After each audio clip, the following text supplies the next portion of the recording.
Trojan family, what's up, man? USCJ here. It's the top of the morning, man. Good morning to everybody, man. I hope everybody's getting ready to get out and make some things happen this morning, man. Listen, we got a little bit to cover this morning, and we want to talk about this Big Ten thing, man. It looks like some things may be shifting as it relates to the Big Ten. I'm gonna cover that last. It looks like they may be trying to pick up Oregon, Washington, Stanford, and Cal. We're gonna talk about that, but real quick, briefly, before we get into that, we want to talk about the Pac-12 preseason all-conference team, man. It looks like USC is very, very favored in the Pac-12 if you're just looking at this list, man. USC is dominating this thing as it relates to this, man. And these guys now got to start realizing that if they got these guys getting picked for all-conference, if they got them picked even for the, all the other preseason All-American teams and things of that nature, you got to know that all this stuff is going to translate to field, man. It's going to translate to the field, and there's going to be production on the field as it relates to that, man. So you guys hit me in the comment section. I want to know what you guys think about this, man. This is big time, man. So we look at the preseason, Pac-12 preseason all-conference team. You're going to have we got 9 players in there. We got 9 players in there. We're covered heavy inside the Pac-12 preseason. So we're going to have Caleb Williams. He's going to be the number one QB on the first team. You're going to have Jordan Addison, number 2, as far as the preseason receivers. Then you're going to have Mario Williams, number 3. Then you're going to have O-lineman Andrew Voorhees. Then you're going to have D-line as it relates to the defense. You're going to have Tuliaupu. Then you're going to have number 6. You're going to have Travis Dye for all-purpose guy. So then we're going to the second team. They got Travis Dye again as the running back for the second team. Then you're going to have number 8. We're going to have Brett Nealon, O-lineman. And then number 9, you're going to have Mekhi Blackman, DB, for the second team. And number 10, you're going to have as a specialist, you're going to have Gary Bryant Jr. And then so we got 9 players. 9 players are going to make up the preseason all-conference first team, second team from the USC Trojans. And then you got some honorable mention in there as it relates to, I think, some of our offensive linemen and Gary Bryant Jr. for receiver. But I can argue that Gary Bryant Jr. could go up. He can actually even go up where Mario Williams is, because he had quite a bit of yards. Even Taj Washington had 600. Gary Bryant had 575. Mario, I think, only had about 400. So listen, it's some major firepower coming, man. It's some major things getting ready to come as it relates to the field. We got a couple of more days, 40-some days, man. And it's about to be all-out go time, man. You guys hit me in the comment section. Tell me what you think about this preseason all-conference Pac-12 team, man. That's one item. Number 2 item is this. It came out this week.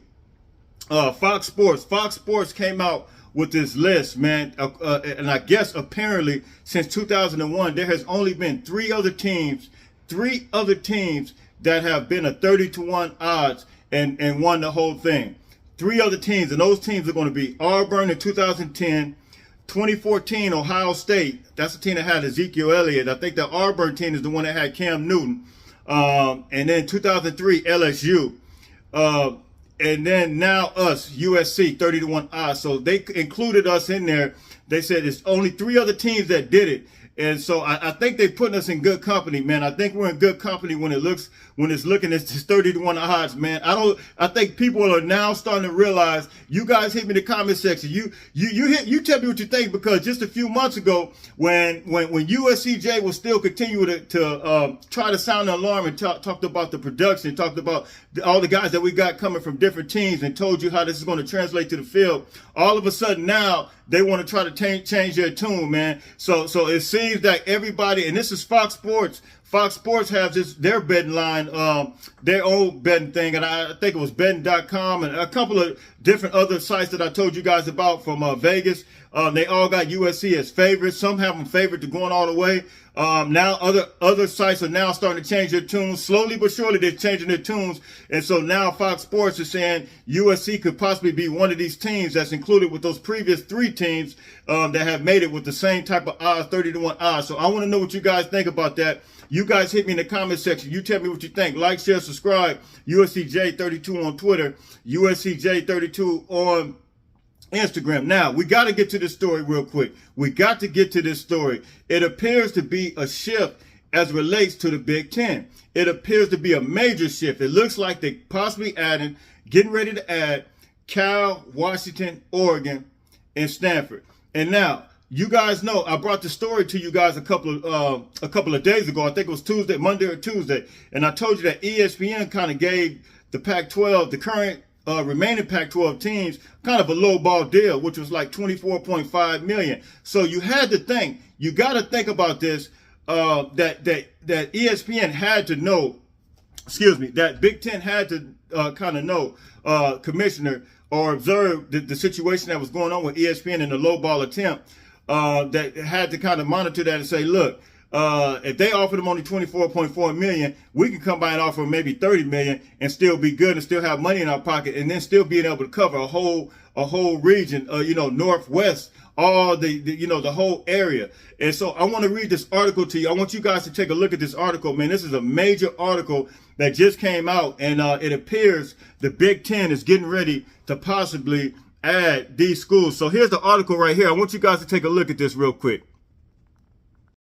So here's the article here, and the title of the article is this. It says, the Big Ten evaluating Cal, Oregon, Stanford, and Washington from Pac-12 as further expansion is considered. So let's go down this article a little bit. It says the Big Ten is evaluating the worthlessness of adding Cal, Oregon, Stanford, and Washington from the Pac-12 to expand its conference to at least 20 teams, sources told CBS this week. Let's scroll down.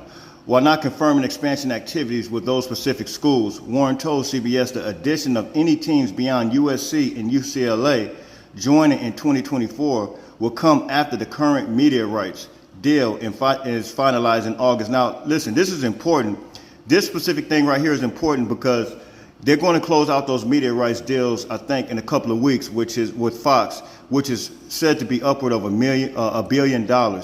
So each school is going to be, I think, getting like $100 million, somewhere around that. And so I just told you guys the other day, I came to you guys the other day and told you that, I think it was Monday or Tuesday, I posted the video. The ESPN is actually offering the Pac-12 schools $24.5 million. So that's a super low ball deal. Now, if they consider, if the Big Ten is considering them, and I know the Big Ten had to see that and say, look, we can still offer our schools this $1 billion deal, and then stack it on top of it, go to our presidents and say, we're going to get more money with, really covering all the regions, all the areas in the Northwest, all the way to the West, and you're essentially going to have. Let's read it. Let's read it right here. The idea of adding Cal, Oregon, Stanford, and Washington would be to establish Western bulkhead that would be academically appealing enough for the Big Ten presidents to approve further expansion.